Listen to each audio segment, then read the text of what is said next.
datang di podcast Tips Indonesia. Di sini dengan saya Dewi Rahayu dan narasumber kita Bapak Adkan Setiabudi. Baiklah, kali ini kita akan membahas spiritual leadership.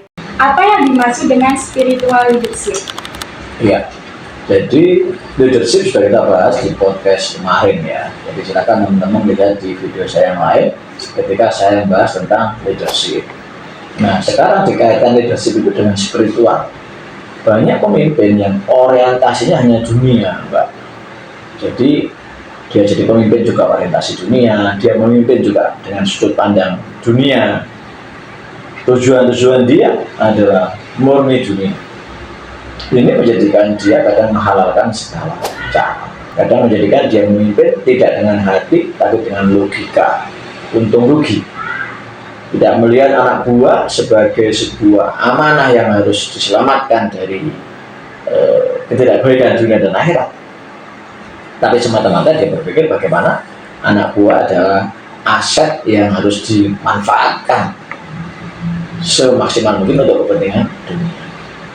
Nah, spiritual leadership beda. Spiritual leadership menganggap atau memposisikan anak buah sebagai amanah. Waladina hum li'amanatihim wa ahdihim ra'ud. Itu untuk pemimpin.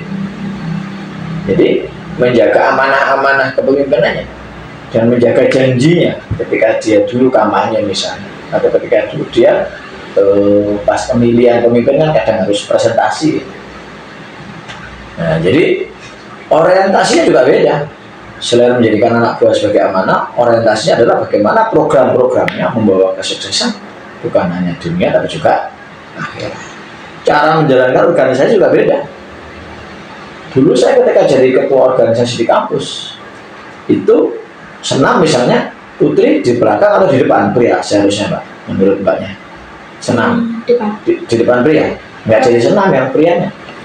Putrinya di belakang. Di belakang, putranya di depan. Dulu ospek awal putri itu di depan, Mbak, putra di belakang. Ketika lari juga begitu, putri di depan, putra di belakang. Zaman saya balik, putri di belakang sebagaimana sosok.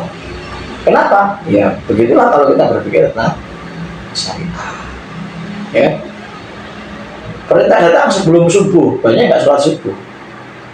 Saya balik pas zaman saya datang setelah subuh. Datang kira-kira setelah sholat subuh, jadi sholat subuh dulu di masjid terdekat atau di rumah baru datang. Nah, yang begini-begini kita harus sadari bahwa kelak kepemimpinan kita akan dimintai tanggung jawab di akhirat. Kulukum ra'in wa kulukum mas'ulun atau yati. Setiap kamu adalah pemimpin dengan akan ditanya tentang kepemimpinan itu. Inilah spiritual leadership. Menurut Bapak, kenapa spiritual leadership itu penting di era sekarang? Iya, di zaman sekarang ini suasananya ini unpredictable. Suasananya ini naik turun dengan cepat seperti roller coaster. Suasana sekarang ini banyak yang orientasinya dunia. Maka diperlukan seorang leader yang punya basis spiritual yang kuat untuk menenangkan keadaan. Karena hanya orang-orang yang berorientasi akhiratlah yang tenang. Hanya orang-orang yang berorientasi akhiratlah yang kemudian optimis. Hanya orang-orang yang berorientasi akhiratlah yang kemudian bisa menyelesaikan semua persoalan ini dengan mudah. Kenapa? Karena punya guidance, yaitu nilai-nilai spiritual. Di luar sana, beberapa pemimpin yang tidak punya landasan spiritual memutuskannya bingung pakai literatur yang mana ya, pakai referensi yang mana ya, pakai pendapat siapa ya. Beda dengan orang-orang yang punya basic spiritual leadership.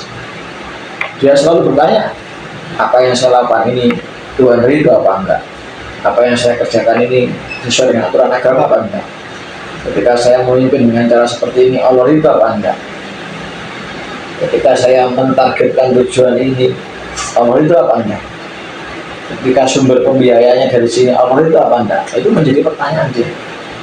Sehingga organisasi dia, anak buah yang dia pimpin itu senantiasa dalam bimbingan Allah. karena dia serahkan semuanya untuk mencari ridho. Nah ini tentunya menenteramkan Pak, dibanding kalau dia hanya orientasi dunia, tidak ada dasar-dasar spiritual dalam hidup.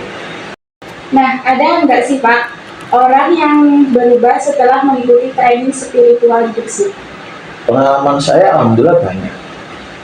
Jadi mereka jadi lebih wise dalam memutuskan, mereka lebih rajin ibadah, mereka lebih bijak dalam berkomunikasi dengan timnya, mereka merubah orientasi dunianya menjadi orientasi yang lebih jangka panjang itu.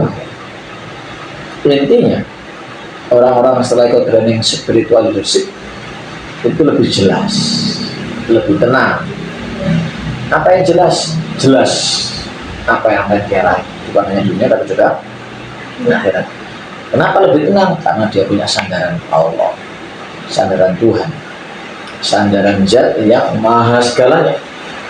Apa yang menjadikan kita nggak tenang kalau sandaran kita kuat banget?